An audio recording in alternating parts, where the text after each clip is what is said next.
साथियों, आज का विषय है भूमि अधिग्रहण बिल देश के लिए हितकर है या हितकर। मैडम के पक्ष में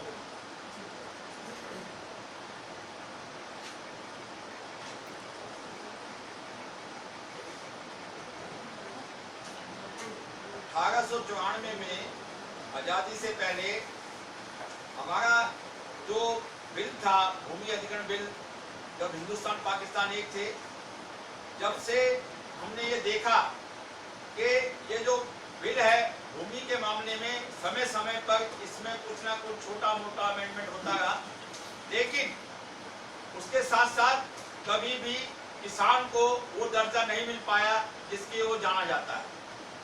भूमि अधिग्रहण बिल अभी हाल ही में ताजा घटनाक्रम पर प्रकाश डालते हुए 2013 में पुरानी सरकार ने, यूपीए सरकार ने उसको पेश किया, लेकिन पास नहीं हुआ। लेकिन अभी हाल ही में 2015 में लोकसभा में पास हो गया, लेकिन राज्यसभा में संख्या न होने की वजह से पास नहीं हुआ। उसके 2 अध्यादेश आए। अध्यादेश आने के बाद उसमें 13 पॉइंटों में उसको अमेंड किया गया। ये भूमि अधिग्रहण बिल है क्या, इसको हमें पहले समझना होगा। ये बिल एक ऐसा बिल है जिसमें हमने देश की नई परियोजनाओं को आगे ले जाना है, जिसमें कि सड़क बनाना और अपने नए नए क्षेत्रों में उसका विकास करना, जैसे कि नर्मदा की जो परियोजना है उसमें भूमि अधिग्रहण बिल पे किसान को कोई भी पक्ष या विपक्ष, कोई भी पार्टी उसको भड़का के उसे मिसगाइड करती है। लेकिन वर्तमान सरकार का मैं धन्यवाद देता हूं कि जिसने सही मायने में, क्योंकि किसान हमारे लिए अन्न पैदा करता है, और इस मौके पे अपने पूर्व प्रधानमंत्री स्वर्गीय लाल बहादुर शास्त्री जी जय जवान जय किसान का नारा यदि हम याद नहीं करते तो हमें ऐसा लगता उनके साथ अन्याय है। ये कैसी विडंबना है कि जो व्यक्ति देश का शराब बेचता है वो तो पैसे वाला है, जो हमारे लिए अन्न पैदा करता है वो गरीब है।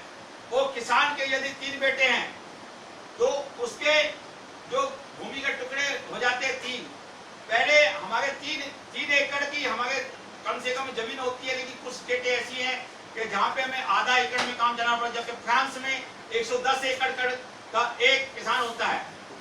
इसी चीज को ध्यान में रखते हुए ये जो बिल है देश के लिए बहुत ही हितकारी है, उस पर मैं अब आपको प्रकाश डालने जा रहा हूं। पहला नंबर, यदि हमने देखा 68 साल की आजादी के बाद आज हम जहां खड़े हैं वहीं खड़े हैं। जब भी कोई परिवर्तन का दौर आता है तो आलोचनाओं का बाजार गर्म हो जाता है। आलोचना करना तो बड़ा आसान होता है, लेकिन देश को आगे चलाने के लिए हमें नए नए अपने विषय चुनने पड़ते हैं और उसके साथ साथ नए नए डिसीजन देने पड़ते हैं, क्योंकि परियोजनाएं बढ़ेंगी, रोजगार बढ़ेगा। जब देश जगेगा तो किसान भी जगेगा, और किसान की यदि हम बात करें तो किसान नेताओं की बात ना करें तो अन्याय होगा। तो उसमें हम अपने जो सबसे पहले नाम लेते हैं सर छोटू राम जी का, और चौधरी चरण सिंह जी का, और चौधरी देवीलाल जी का। किसान नेता तो हुए, लेकिन ये देश की विडंबना गई, जितनी भी सरकारें आई उन्होंने किसानों को बेवकूफ बनाया, किसानों को यूज किया। लेकिन अब जो सरकार आई है एक नई सोच और नई उमंग के साथ और नई सोच के साथ, क्योंकि किसान की भी एक भागीदारी है। यदि किसान अन्न पैदा नहीं करेगा तो हम आगे कैसे चलेंगे, यदि हम आगे नहीं चलेंगे तो आगे कैसे बढ़ेंगे। तो हमको उस व्यक्ति को पीछे से आगे लाना है जिसके साथ किसी न किसी रूप में शोषण होता रहा, जिसको मिसगाइड किया गया, जिसको टोटली एक लीग से हटके उसकी जमीन के बारे में किया गया। इसमें जो योजनाएं आई हैं उसमें यह कि अगर शहरी क्षेत्र की जमीन होगी तो जो वर्तमान मार्केट का जो रेट होगा उसका 2 गुना, और जो ग्रामीण की होगी उसकी 4 गुना। और किसान को मुआवजा, जैसे कि कोई गीत का गायक गाना गाता है तो उसको रॉयल्टी मिलती है, तो किसान को भी रॉयल्टी मिलेगी। क्योंकि जब हर व्यक्ति अपने बच्चों को डॉक्टर इंजीनियर बना सकता है तो किसान का बेटा डॉक्टर इंजीनियर क्यों नहीं बन सकता।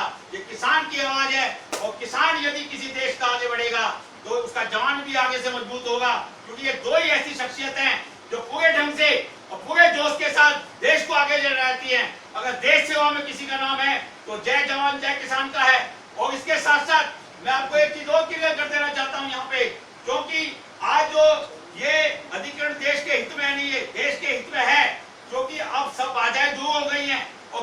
भी आज पढ़ा लिखा होने लगा, समझने लगा, अपने बच्चों को शिक्षित करने लगा है। जो किसान का वर्ग 72% हमारी देश की आबादी कृषि प्रधान है, जो कि कृषि पे करती है, उसका जीडीएफ 15% आता है केवल। लेकिन क्योंकि हम जब देखते हैं कि दूसरे देशों में नई टेक्नोलॉजी से कृषि बढ़ गई है, तो उस काम को एक बच्चा भी कर सकता है, उसके बाकी किसान के 2 बेटे किसी और काम में भी जुड़ सकते हैं। तो समाज का जब हर वर्ग देश की उसमें आगे जा रहा है, तो किसान का बेटा क्यों नहीं जाएगा? क्योंकि ये भूमि अधिग्रहण, कुछ लोग इसको बोलते हैं भूमाफिया का राज है। भूमाफिया का राज नहीं है, क्योंकि भूमाफिया इसलिए नहीं है कि अंगूर नहीं आए तो खट्टे हैं। किसान के बारे में हम क्या जानते हैं? हम शहरी क्षेत्रों में रहते हैं, हम एसी में रहते हैं, लेकिन हमें किसान का दर्द नहीं पता। जब हम 4 बजे आधी नींद ले रहे होते हैं, तो हमें मालूम भी नहीं होता कि हम किसान कब उठ के कब पूरा काम कर देता है।